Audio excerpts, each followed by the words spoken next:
nombre es Jorge Escobar y en esta oportunidad vamos a ver el tema de pensamiento sistémico. Vamos a revisar una introducción a este importante tema. Este canal aborda principalmente el pensamiento sistémico y la cibernética, sobre la base de los cuales vamos a revisar problemática de realidad actual y hechos de relevancia. En este video vamos a hablar un poco sobre el primero, el pensamiento sistémico. Probablemente habrán escuchado aforismos tales como el todo es mayor que la suma de sus partes, o el arte de ver los árboles sin dejar de ver el bosque.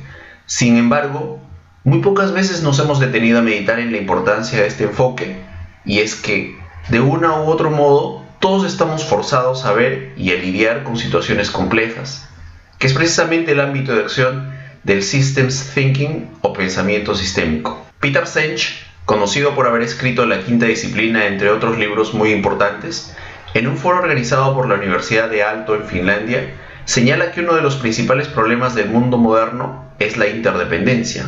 Pero Jorge, ¿dónde quedan los problemas tales como la pobreza, la desigualdad, los problemas en educación y en salud, problemas con el medio ambiente y un larguísimo etcétera? La respuesta es que la interdependencia subyace al resto de los problemas mencionados. ¿Cómo así? La interdependencia brinda las condiciones necesarias para que estos problemas se presenten mediante propiedades sistémicas. Tranquilos, vamos a ver las propiedades sistémicas más adelante. Entonces, ¿qué es la interdependencia? Esta consiste en que las variables de un problema o sistema se relacionan y afectan entre sí, incluso forman bucles o ciclos de realimentación. Este proceso ocurre de manera natural e inevitable en los sistemas o problemas complejos. Entonces, la interdependencia no es mala en sí misma, sino que no hemos sabido cómo gestionarla y cómo arreglarnos con esta. Volviendo a lo que decía Peter Senge, este cuenta que en su niñez en Los Ángeles, en Estados Unidos, cuando salía de paseo en el carro de su papá, durante horas veía huertos de limón y naranja, en paisajes que según describe eran un paraíso. Sin embargo, todo esto fue desapareciendo en alrededor de 10 años, reemplazado por comercios locales, malls y viviendas. Seguramente muchos de nosotros podríamos contar una historia similar. Luego nos dice que, si se le hubiese preguntado a alguno de los actores de estos cambios, llámese empresarios o funcionarios públicos que autorizaron esos trabajos, si querían destruir la posibilidad de que los niños tengan a disposición esos paisajes y puedan jugar cerca de ellos, si se les hubiera preguntado si querían contaminar el aire con todo ese proceso de urbanización, por supuesto que ellos hubiesen dicho que no. Nadie se despierta una mañana y piensa, qué bonito día para destruir un poco más la capa de ozono. Por supuesto que nadie piensa así, de modo que, si no pensamos de esa forma, ¿cómo es que producimos esas situaciones no deseadas constantemente? Es entonces que hablamos de efectos sistémicos. Y el punto es que nadie quiere producirlos, pero invariablemente lo seguimos haciendo. Los efectos sistémicos se dan cuando un conjunto de variables interactúa, produciendo situaciones que muy difícilmente podemos prever. Complejidad. Este es uno de los conceptos principales del pensamiento sistémico. Complejo viene del latín plexus, que significa entretejido, que se refiere a algo difícil de separar. Por este motivo, un sistema complejo no se puede estudiar desde la división de sus componentes. Esto sucede cuando las interacciones entre sus partes constituyentes son relevantes. ¿Y cuándo decimos que las interacciones son relevantes?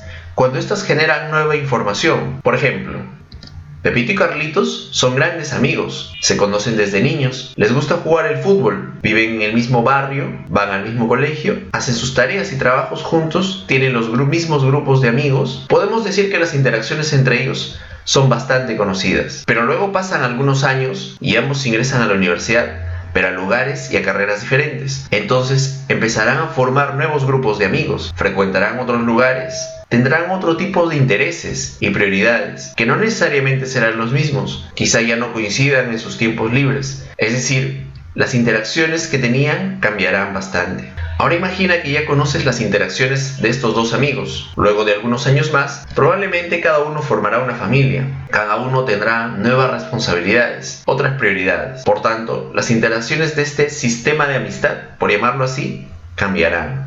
Ahora imagínense, si es difícil predecir este pequeño sistema de dos personas, ¿cómo podemos predecir un sistema mucho más complejo como una empresa, una ciudad o un país?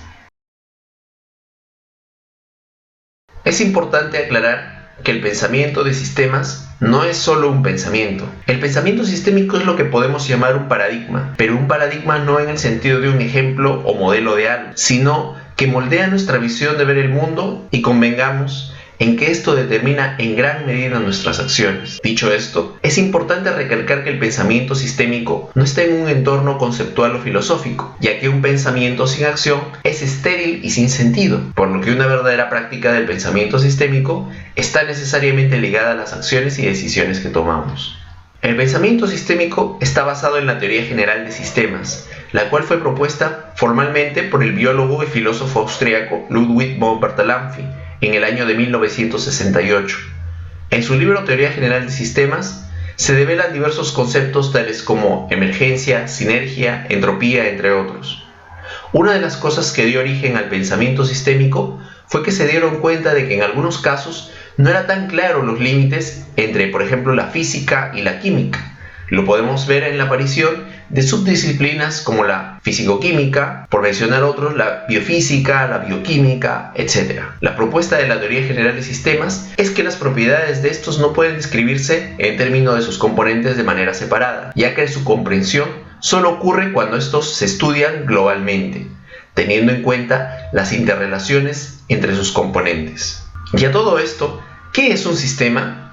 Tomando la definición del diccionario de la Real Academia Española, que nos dice que un sistema es un conjunto de cosas que, relacionadas entre sí ordenadamente, contribuyen a determinado objeto. De esta definición, en esta imagen, no podemos decir que tenemos un sistema, porque aparentemente no tiene una finalidad o un propósito. Entonces, en este caso, decimos que es un conglomerado.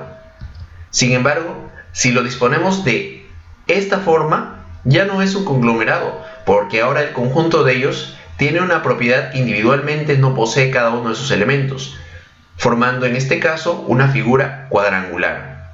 Actualmente, el pensamiento sistémico viene siendo usado en diferentes áreas, como la ecología, la psicología, salud, educación, entre otros. Es así como tenemos diferentes organizaciones que le están dando la atención necesaria a este enfoque. Por ejemplo, la UNESCO, en su publicación denominada Los Objetivos de Desarrollo Sostenible, Objetivos de Aprendizaje. Cualquier duda o comentario son bienvenidos. Hasta el siguiente video.